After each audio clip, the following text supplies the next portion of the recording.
Shalom. దేవుని పరిశుద్ధ నామానికి మహిమ ఘనత ప్రభావములు కలుగునుగాక. మన ప్రభువును రక్షకుడైన యేసుక్రీస్తు యెహోషువ మెస్సీ నామములో ఆత్మీయులైన మీ అందరికీ నా హృదయపూర్వక వందనాలు, ఉదయకాలపు శుభాలు తెలియజేస్తున్నాను. సంఖ్యాకాండము 12వ అధ్యాయము 7వ వచన భాగం చదువుకుందాం. సంఖ్యాకాండము 12వ అధ్యాయము 7వ వచన భాగం. అతడు నా ఇల్లంతటిలో నమ్మకమైన వాడు. అతడు అనగా మోషే నా ఇల్లంతటిలో నమ్మకమైన వాడు. తండ్రి అయిన దేవుడు మోషేను ఉద్దేశించి చెప్తున్న మాట. ఇక్కడ మొదటి వచనంలోకి వెళ్తే గనక, మోషే కూషు దేశపు స్త్రీని పెళ్లి చేసుకున్నప్పుడు మరి ఆ స్త్రీని బట్టి అక్కడ మిరియాము అలాగే ఆరోన్లు కూడా మరి గుసగుసలాడినట్లుగా మరి మోషేకి విరోధంగా మాట్లాడినట్టుగా మనము చూస్తున్నాము. ఎందుకంటే ఈ భూమి మీద ఉన్న వారందరిలో కానీ మిక్కిలి సాత్వికుడు మోషే అని మనం ఆ వాక్యంలో చదువుతున్నాం. ఆ యొక్క సాత్వికమును బట్టి మరి మోషే మంచితనాన్ని బట్టి అతని మీద గుసగుసలాడినప్పుడు మరి విరోధంగా మాట్లాడినప్పుడు మిరియాము అహరోను తండ్రిని దేవుడు యొక్క ప్రత్యక్ష గుడారము వద్దకు రమ్మని చెప్పి మరి వారితో అన్న మాట ఏంటి తెలుసండి? అతడు నా ఇల్లంతటిలో నమ్మకమైన వాడు అనగా ఒక చిన్న హెచ్చరిక, ఒక చిన్న వార్నింగ్ ఇస్తున్నట్లు కనబడుతుంది. మీరు ఎందుకు అతన్ని విరోధముగా మాట్లాడుచున్నారు?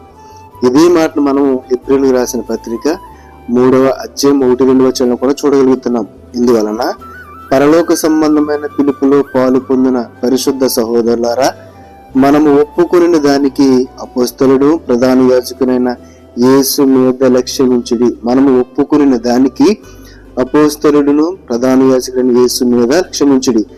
దేవుని ఇల్లంతటిలో మోషే నమ్మకముగా ఉండినట్టు ఈయన కూడా తను నియమించిన వానికి నమ్మకముగా ఉండేను. కాబట్టి ఇక్కడ ఇద్దరిని ఉద్దేశించి చెప్తున్నాడు. ఒకటి మోషే గురించి. మోషే మరి తండ్రి అయిన మాటకు ఎలా విధేయుడై ఆయన చెప్పినట్లుగా మరి యొక్క ఇజ్రాయేల్ జనాంగంను అరణ్యంలో నడిపించటము, అలాగే యొక్క ధర్మశాస్త్రమును మరి రాయటము, 10 ఆజ్ఞలు గల పలకలను నిబంధన వాక్యములను రాయటము, ఇవన్నీ కూడా చేసినప్పుడు మరి తండ్రికి అలాగే మోషేకు ఉన్న యొక్క అవినోభావ సంబంధం ఇద్దరు మాట్లాడుకున్న విధానాన్ని చూసినప్పుడు మనకు నిజముగానే మోషే దేవుని ఇల్లంతటిలో నమ్మకమైన వాడు అని మనకు అర్థమవుతుంది.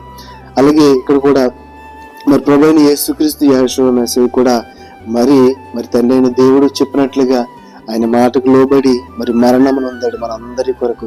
మనందరినీ ఆ పాపం నుండి విమోచన క్రయధనముగా అర్పించబడి తండ్రి మాటను చదవదాడకుండా మరి మన దేవుని యొక్క ఇల్లంతలో నమ్మకమైన వాడిగా మనందరము ఆరాధించేవాడిగా పూజించేవాడిగా ఈరోజు ఉన్నాడండి. కారణం ఏంటి తెలుసండి? తండ్రి మాటకు లోబడటమే, విధేయత చూపడమే, ఆయన అధికారములకు ఒప్పుకుంటమే. మనము కూడా మరి దేవుని మాటను మరి తిరస్కరించకుండా మరి అంగీకరించి విధేయత చూపి మరి తండ్రిని ఆరాధిస్తే గనక మనం కూడా అటువంటి మంచి మాటను సాక్ష్యం మనము పొందగలుగుతాము. కాబట్టి నా ప్రియమైన సోదరులారా, తండ్రి కోరుకున్నది ఒకటి, మన అందరం కూడా నమ్మకమైన బిడ్డలుగా ఉండాలని, ఆయన మాటకు విధేయత చూపాలని, ఆయన కోరుకున్నట్లుగా మరి విరిగినలిగిన మనసు కలిగి దేవుని మాటకు లోబడి చిత్తం నెరవేర్చుదాం. అట్టి కృప తండ్రి అయిన దేవుడు మనందరికీ దయచేయునుగాక. ఆమేన్. పరిశుద్ధుల మహోన్నతముల కన్న తండ్రి, నీ పరిశుద్ధమైన నామమునకు వందనాలు, స్తుతులు, స్తోత్రాలు. నైనా నీ మాటను అంగీకరించే వారముగా, నీ చిత్తం నెరవేర్చే వారముగా మమ్మల్ని ఉంచండి.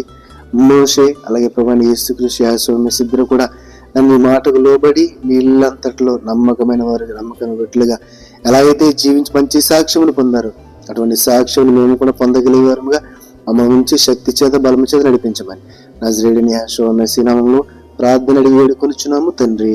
ఆమేన్, ఆమేన్. షాలోమ్. అందరికీ వందనాలు. Praise the lord.